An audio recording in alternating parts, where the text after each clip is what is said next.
Now, while that was happening, Nintendo also wanted to come into the 3D generation a step early when they released the Virtual Boy. Now, I don't have a Virtual Boy. I'll just put Lite back on actually. I don't have a Virtual Boy, but I have a couple of games. As I said in the previous video, there's a Teleboxer, and you can see the cartridges there. I mean, they don't work on any Game Boy that's out, apart from the obviously the only thing they work on is the Virtual Boy. But you can see they're quite a bit bigger, similar depth, similar height. They also, rather than having the board there, pin board, they actually have input sockets, very similar to things you'd get on a parallel port. Sorry, not parallel port, a IDE computer port. That's what it reminds me anyway. Has a little cover to keep those clear. That was obviously what Nintendo's attempt at 3D was. I hope to get a Virtual Boy at some point soon, but at the moment I don't. The other thing they did around the same time as well was Pokemon was becoming the main craze, and they had the Nintendo 64 out, and the release of Pokemon Stadium came out. Now with that, they brought out this, which is the Game Boy connector for the N64. The idea was you would have an N64 game that would use this feature. You would then plug your Game Boy cartridge in the bottom there, and then plug this into your N64, and it would read the data from the game. Things like Pokemon would transfer your Pokemon to the N64 version, so you could play. You could battle with your characters in 3D, or you could even play the original Game Boy Adventure on your big screen TV using your N64, kind of in the same way as you would with the Game Boy Player. Not many games used it. I believe there's about 5 or 6 games on the N64 actually used it for various things. Main one, and the main thing it was shipped with, was of course Pokemon Stadium, and then Pokemon Stadium 2, which was out for that.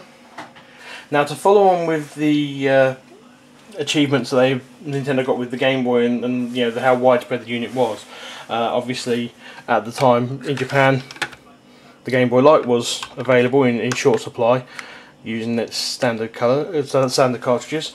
Nintendo decided that they wanted to up the game and bring out a colour system at last.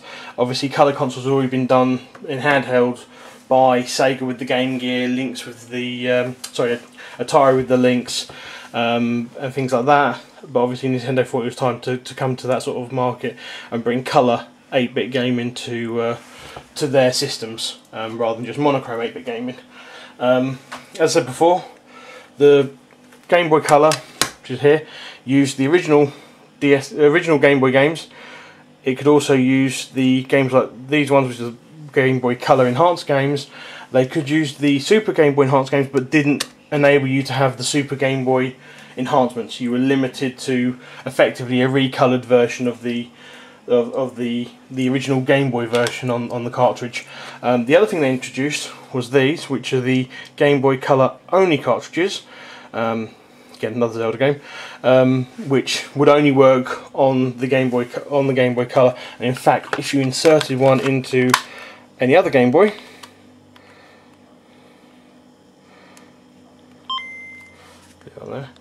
you get this message here. You get a very message saying that it can only be played on the Game Boy Color and not on any other Game Boy. So that would come out there. Now, the unit here, similar stylings to the Pocket and the Game Boy Lite. You've got the D-pad, BA buttons, select start. You've got the speaker, power jack, headphone jack. Instead of having a contrast switch, you actually have the power switches on the side. You still had the volume and the expansion port there. But the other thing that they did was to give you an infrared port. That was for certain games, things like Pokemon Gold and Silver. You could I think it was Pokemon Gold and Silver and Pokemon Yellow. You could transfer information to the Hey You Pikachu, which was a Pokemon pedometer that came out. Kind of what led to them putting the pedometer feature into Pokemon Heart Gold and Silver on the Nintendo DS, which recently came out. The unit, obviously being colour, required extra, larger batteries, so it matched the Game Boy Lite while having 2 AA's. And it would handle all of the Game Boy games and also the improved ones. The screen is smaller, no backlight. It's a bit hard to see. You can just see there on the title screen that it's actually coloured in varying colours, and there's more colour use on there, which was good.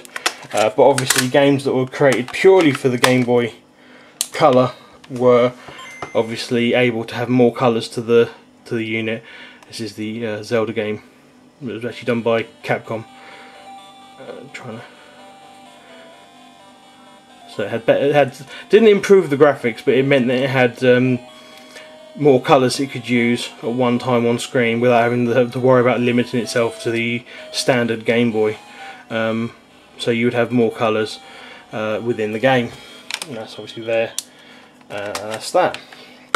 Now obviously the Game Boy Color was a unit lasted for a while. Nintendo were more than happy with it, but obviously time moved on.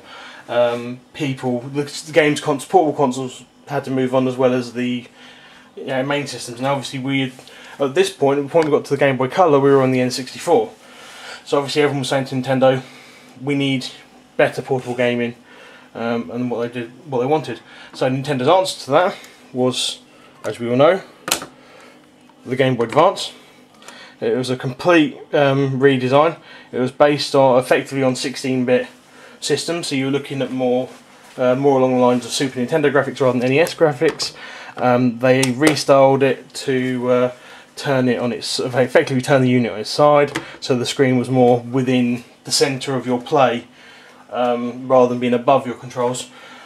Still had D-pad, had the select start, BA, speaker, power switch at the bottom, ran off 2 AA's, you can see in there, cartridge slot, volume control, headphone jack, but it also had L&R buttons, which was additional buttons for it to use, and they also redesigned the extension port, the connection port.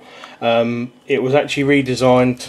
It would still accept the smaller jack, the smaller connection that's used for the standards for the Game Boy Pocket and Game Boy Color, but it was retooled to also allow you to use a newer style cable, which had newer features, things like connecting to your GameCube, which was coming out, as well as connecting 4 players using a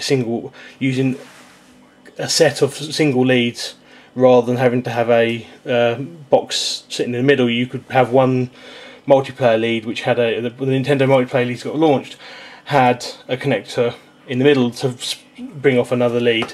That obviously was used only for Game Boy Advance games, couldn't be used on Game Boy Color games. So if you were to be taking your Advance around and knew you were going to meet friends who had original Game Boy stuff, you needed 2 link leads and your unit. Now, Game Boy Advance games themselves are much smaller than the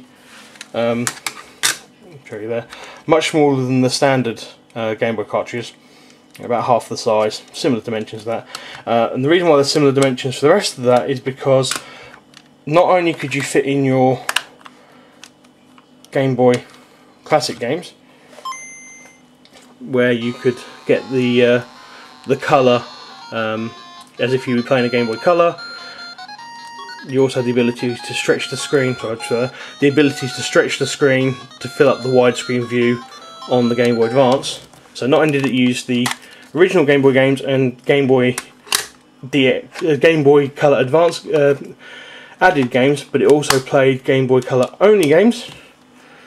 Again, using the same Game Boy Color system, so you could again extend as the screen there, and as I say, also it would use its own Game Boy Advance games, which would sit nicely within the unit, different start screen.